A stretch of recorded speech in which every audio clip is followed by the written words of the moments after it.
Okay, so to finalize this section about frame structures, let's get back to the book, and we can see how these four diagrams look exactly the same like the ones we were getting with Karamba. So we understood how frames work, we understood the importance of these ridge corners here, we understood how hinges work and the importance of them, and so on and so forth. And actually, regarding frames, also, if you are interested in how hinges look like in a real-life structure, what we can do is to take a look at the following page. So this would be like pin connections or hinges for steel structures. We can either have these perfect hinges, right, which allow rotations like without any kind of constraint. And also a bit more common is those connections here, right, which are connections which offer, let's say, a very low stiffness to rotation. So practically speaking, they are hinges as well, right?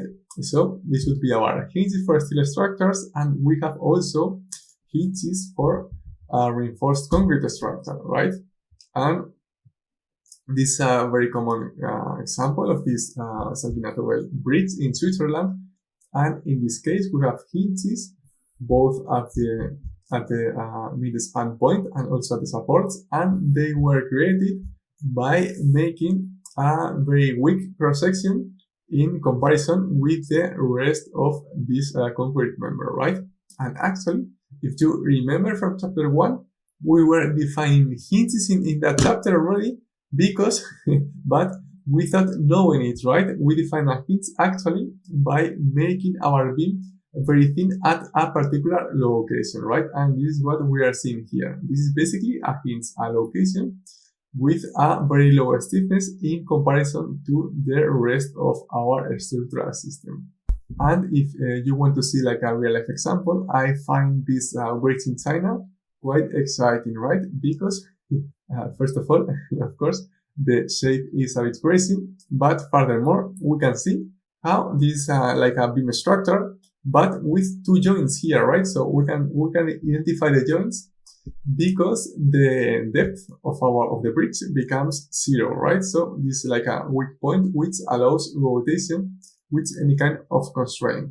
And also the shape of the bridge follows the bending moment theorem to some extent, right? If you remember from this chapter or even from the previous chapter. So the bending moments would be 0 at this hinge location.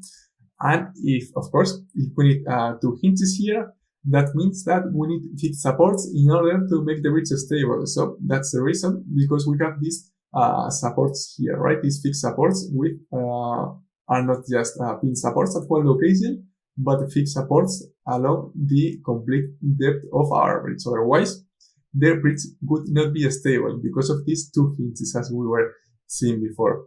And yeah, I think this is a very interesting example from nowadays that we can perhaps understand a bit better after this section about frame and beam structures.